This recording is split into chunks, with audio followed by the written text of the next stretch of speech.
Good evening, ladies and gentlemen, and welcome to this session.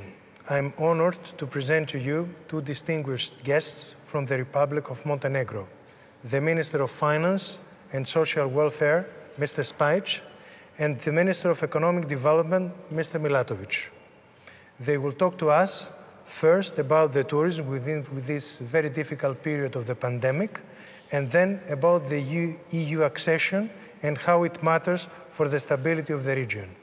So, Ministers, welcome to Athens and welcome to Delphi Economic Forum. I will start with Minister Milatović with my first two questions. And the first question is, having in mind that tourism is very important for the economy of Montenegro, what are your expectations this season? What lessons have you learned from the last year experience, and how well are you prepared for the upcoming season? My second question, which is related to the first one, is how well is the process of vaccination going in Montenegro? What is the number of vaccinated people on this date? The floor is yours. Thank you very much. Yes, you are very much right. Tourism in Montenegro is very important. It accounts for about 25% of our economic activity, and due to the COVID and due to the pandemic, the sector obviously dropped last year tremendously. Actually, the drop in 2020 was at about 85% in comparison to the one that we had in to the level that we had in 2019, which was a record year for tourism activity. There are several reasons, obviously, for a significant drop, such as 85%, which the country experienced last year. And just to give you a perspective, the two neighboring countries, Croatia and Albania, had a drop of about 50%. So the question is, why the drop was, so much bigger in Montenegro? And one of the answers, obviously a part of the pandemic, was a management of the borders. So basically, the former government in Montenegro, which then lost the elections at the late of August, basically kind of closed the borders vis-a-vis some of our most important markets, such as Serbia and Bosnia and Herzegovina, and this amplified the drop of tourism. There are basically three important markets for Montenegro. The first one is the region, so the countries of the Western Balkans, and they account for about 40% of the tourism activity in the country. Russia is also an important market for Montenegro, as well as the EU. So Russia accounts for about 25%, and then the EU accounts for about 30–35% in total. So the lessons that we learned from the last year is obviously, better management of the borders. One of the first things that we've done when we as the new government were put in place was really to open up the borders vis-a-vis the countries in the region. So all the countries in the Western Balkans, there is now a free movement of people within the region of the Western Balkans. This is also fully in line with the hope to create a regional economic area in the Western Balkans as one of the important parallel things to the EU accession of all the countries. So that's one thing, and that's obviously helping the tourists to come in an easier way in Montenegro from the countries in the region, and this is why that's one of the reasons why we as the government for 2021 are hoping to have tourism at the level of 60% of the one we had in 2019. Naturally, with the better control of the borders, the process of vaccination in the country has been speeded up, especially in the last 1 month. Last week, actually, the country was a world recorder in the number of people we vaccinated for a day. So I think it was for 2 or 3 days that we were able to vaccinate 1.5% of our population on a daily basis.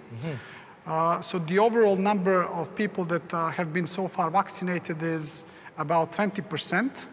with the aim to, to speed up the things in the next 1 month as well. The supply of the vaccines is enough, for this to be achieved. And the government is doing, most of its efforts towards that aim. The third, very important thing is, this is going to be the second year in which the tourism activity is happening within the context of COVID. And this is why, the so-called health protocols are very important. What we did as the government, we put an additional effort to promote health protocols, to even make them better to those that that we had last summer. And that's important not only because so that our tourists feel kind of secure in Montenegro, but also for the workers in the tourism sector to be educated properly how to behave in different situations. So these three things are really kind of crucial for this summer season to be much better than the one we had last year. So control of the borders, so management of the borders in a smarter way than we had last year. Vaccination and the protocols. And as I said, we are hoping for this year to have the tourism at the level of 60% we had in 2019. Obviously, this is going to be depending on the epidemiological situation. We also have some good news when it comes to that. I think that in the last about 2 months, we had a very positive trend. So the overall number of active cases that we have at this day in Montenegro is very low. So I think that we have only about 1,400 people who are currently active cases in Montenegro, with with a further positive trend. So I think these are all kind of good reasons why we believe that we will have a much better situation than what we had last year. However, we should never forget that this is another year in which the tourism sector is happening within the COVID context. And the only way, to go out of this situation is obviously vaccination. Thank you very much for your answer. So it is obvious that from what you told us, you let us know Montenegro is a safe destination for tourists. Could you tell us a little more about the health protocols? So the health protocols is something that we really, put a strong emphasis this year. As I said, they're important for, the workers who are working in the tourism industry, but also, as a signal for everybody who comes to Montenegro that they, should really be considering Montenegro as a safe destination. One important message, that we as the government decided to convey through the protocols is that all the tourists who come to Montenegro would be taken care, by our public health system for free in case they, I'm knocking on the wood, in case they get COVID. However, what we've seen last year is that not that many tourists actually, got COVID. So we are hoping, to have a similar situation this year. But even in case they get it, we thought about it, and they're going to be cared for free by the public health sector of the country. Thank you very much. And I have a last question related to tourism. Montenegro recently announced that its new national airline, Air Montenegro, is starting to operate from June. So what are the planned destinations for the first flights? So as I said, the new government of Montenegro, which in a historic change of power in the country was put in place in December last year, inherited a number of poorly run state-owned enterprises. Among those, there was a former national flag carrier of Montenegro, Montenegro Airlines, which was a company really poorly run. One of the things that we did in order to kind of, save the company, which we couldn't do otherwise because, we had the EU state aid rules that were stopping us to kind of, to be further saving the company. We decided to create a new one and really kind of, to transfer all the know-how from the former one to the new one to run it in a more meaningful and business-oriented manner. So this is why we hired a number of professionals who we brought from abroad who are now running the new company.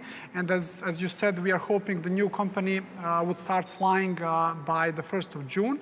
And some of the first destinations would be somehow aligned to some of the most important tourist markets for Montenegro, including Belgrade in Serbia, Frankfurt in Germany, Ljubljana in Slovenia.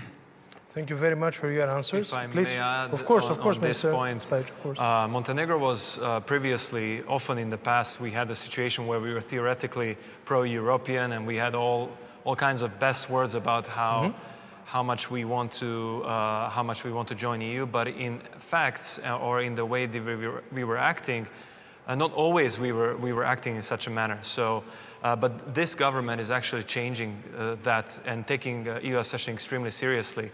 And that's one of the best examples, because it was very painful for us that the state-owned enterprise called Montenegro Airlines that existed before for many years, and it was like a cornerstone of Montenegrin tourism. It was like a national brand and pretty famous. We didn't want, as a government, we took a decision that we won't go against our own legislation. We won't go against the Chapter 8 that we signed with the European Union, and that we will honor our obligations towards the Brussels, and we didn't give illegal state aid to that company. So that company was a struggling company even before COVID, obviously, and as you know, that the Brussels and also our own legislation forbids such a state aid and would deem it as an illegal. So it's a good example how we are going to tackle the issues of malfunctioning state-owned enterprises. We see a good example in Greece with HCAP that we have formed like maybe 5-6 years ago. And that's an example that we want to follow as well in Montenegro. Thank you very much for your comment. Now we'll pass to the second part of our session, which is the EU accession. And I will ask my first question to you. Minister Spajić, the accession negotiation to the EU have started more than 8 years ago. How is the new government going to speed up that process, and what are your expectations? I think it was a really good introduction, your previous question and my previous answer, but Montenegro was already negotiating for 8 years, which is, if we don't take into account Turkey with its political issues, we had the only other country that was negotiating so long was Croatia. And Croatia was accepted after 8 years. And Montenegro is still, we have opened all the 33 chapters, but we are nowhere near closing them. And basically, although we are first in line, in EU accession line from the Western Balkan countries, we still have a lot of work to do on that. And just to cut it short, we have to do the things, walk the talk, walk rather than the talk. So it's really important that Montenegro now focuses on execution and implementation of all of these rules and laws that we have taken in the past. So, if we can judge by the beginning, by the situation with the national airline carrier, we can easily see that Montenegro is ready to take some tough decisions that are necessary for our EU accession. Obviously, it's not only on the economic side. We need to, rule of law is an extremely important field for Montenegro. We are working very hard on that point as well. Our colleague ministers from Ministry of Justice, Ministry, Police Minister, etc., Interior Minister is also doing an amazing job on that. And we expect that it's going to be a base for us for a speedier accession. We want the accession to be much faster than judged by some of the commentators or like analysts. We believe within this government's mandate, we can be ready to join EU. It's a fresh government, a new government, so there's enough time. Exactly. I mean, what is important, to the process of the EU accession is really, we also inherited an economy which is not really a European economy, and for instance, let me give you an example. Most of the FDIs in the country are not really European. They usually come from the countries that are not members of the EU. China is, building the infrastructure in the country. The government owns 20% of its public debt to China. So I think that we also have to work a lot in the next few years, aside from all the structural reforms that we need to do, aside from enhancement of the rule of law, we also need really and I think this forum is a great opportunity for us to pitch Montenegro to credible EU investors. Correct. So that they help us also tilt the economy a bit towards the EU, so that once we become an EU member, we really become a functional EU member, so that we align the economic structure of the economy, with the functional political membership. I think that's important.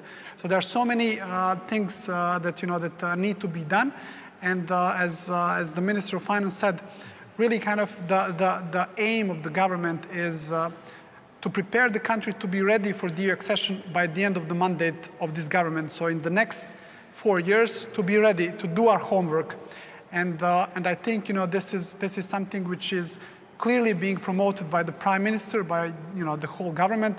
This is something which is fully supported by the Montenegrin people. About 80% of people in Montenegro support EU accession. And I think, on the other side, also from Brussels, we are getting some credible signals that, naturally, if we do our own homework, Montenegro will be the next country to join the EU. We hope. Thank you for your comments. I have another question for you related to the accession. We will talk a little bit about investment. So sure. My next question is, where do you see the biggest investment potential in the upcoming period? What Montenegro has to offer to the new investors? As Minister Milatović has nicely mentioned, that most of the investments in the past have previously been from the other regions, not EU regions. And our aim is to attract more EU money into Montenegro. Mm-hmm. We have infrastructure, as every developing country. We need to build our infrastructure for a speedier delivery of goods and services. Obviously, the highways are very important for Montenegro. We have a highway from Bar to Belgrade. That's it's like a backbone of the economy. Another one is Adriatic-Ionian Highway, which we are talking now with our European partners on them. We have also the energy sector that's pretty thriving, and electric. I think that's probably the most interesting. Tell us something more about the energy and the green economies. Exactly. So Montenegro is taking the agenda of green and digital extremely seriously now, and especially in the energy sector, it's very relevant. We have a tremendous capacity of producing electricity, as well as the means to export that electricity further. Mm-hmm. We are very well connected regionally. However, we are also very well connected to the main EU markets, such as Italy, mm-hmm. By the undersea cable, so we can export the surplus capability, electric power to the Italy, mm-hmm. and the price obviously is much higher in that part of the EU, and the investors can... Especially during this period. Exactly, and investors can arbitrage. From it. Correct. Exactly, so these are two main opportunities, but also IT sector in Montenegro is booming, and we have the highest growth in exports we see.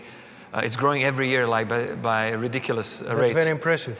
We yes, didn't know that. We have, as most of the Eastern European nations, we have very good engineering schools, and our mm-hmm. people are highest literacies in the world probably, and we have a good HR base, and now we need to tap into that. We need the capable entrepreneurs, we need the investors who can recognize that.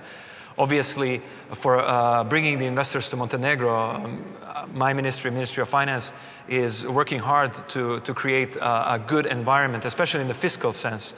That's one of the most important things for the investors, I would guess. And obviously, the legal side of the things.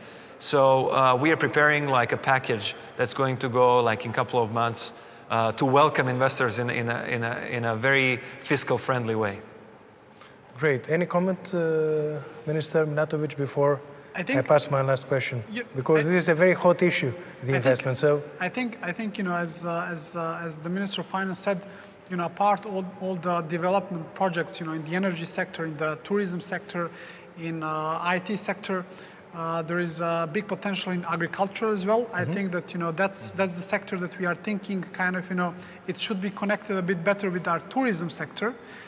So the backward linkages, from the tourism sector to our agriculture is a potential which hasn't been used, fully in Montenegro. Very interesting point. Please tell us. So that's something which I'm sure, it's a focus here in Greece as well.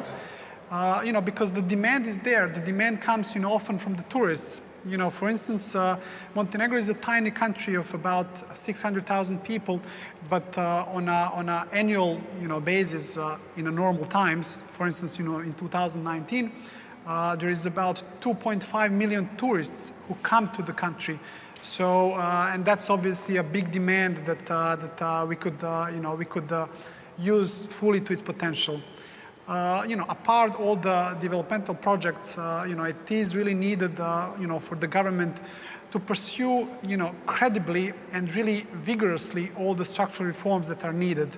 And that's where the EU accession kind of, really comes to its place, because EU accession for us, it's a strong external anchor which help us to kind of, to do the things that are, promoting the growth, regarding the innovative policies, labor market policies, fiscal thing that the minister said, and everything else which is really needed, for a sustainable economic growth, which is, something which is competitive, inclusive, and green. And that's, that's kind of, the highway that we see and that we kind of, follow. And as your Prime Minister said this morning, there is no other option. Is the EU accession, which is very important for all of us to understand. And I think, on that one, I think Montenegro is also a good example for the others, because, Montenegro is a sort of a small country which can perhaps, speed up the things and change the things, in a speedier manner in comparison to the others. But I think, our example can also be a good one for the region as a whole, that the only future for for us and for the whole region is really the EU accession, because without the region of the Western Balkans, Europe would never be a full story in its essence, in a sense. Thank you very much for your comment, and now we'll pass to my last question to you, Minister Spajić. Montenegro, but there is a large interest in Montenegro of the foreign media for the Chinese highway credits. Can you tell us more details about this issue? Absolutely. I mean, we have, not knowing even the last question, we have already kind of answered it, that it's not about, for us it's not a geopolitical problem, it's purely economical problem, and it's not even that big as the media is maybe sometimes trying to portray it. But basically, a lack of EU involvement is causing that kind of discrepancies that we have. We are a NATO member, we are soon to be EU member, but we have investors and creditors coming out from other countries. But it's difficult to explain because it was done in the previous government's capacity, so it's also not clear to us to the fullest extent, frankly spoken. But one thing that is for sure is that we have spoken with the Minister of Finance of Greece, for example, and that's where the EU comes into at its fullest, and it's the best. Greece has a debt GDP percentage that's maybe even higher than Montenegro. However, its debt is deemed as fully sustainable, and as witnessed by the credit rating agencies, etc. And the reason for that is, there are various reasons, of course. Greece is much bigger and more diversified economy, but what's important is that maturities of the debt, of the Greek debt, they're pushed way back, and also cost of funding for the Greek debt is much smaller than Montenegro's. So that's one of the things that's also a huge tangible benefit of the EU in the terms of financing, financing infrastructure, financing other important things for the country. And like the Montenegrin debt to GDP coming from this particular project is maybe 15, a little bit more than that % of the GDP. So it's not a massive, it's not an extremely significant one, but it's significant because the maturity is coming this July. And we are starting to repay. Correct. And it's, although the highway is still not finished, the construction company still hasn't finished the highway, but the lender is requiring us to pay on time. So that's something that is, obviously there are some discrepancies like that. We are negotiating now with our Chinese counterparts, and we see the openness to resolve these kind of issues. But the whole point is that the EU presence is extremely important in connecting Montenegro and EU economically, first. And also when I say EU, it's, EU is a story of not only connecting Montenegro with Germany, Montenegro with France, but it's regional integration, connecting Montenegro with Greece, with other Western Balkan countries, with Croatia, etc. So that's what's important. So, ministers, I have to thank you very much for your presence and for this very nice discussion. Thank you. Thank you. Ladies and gentlemen, thank you very much for being with us at this session.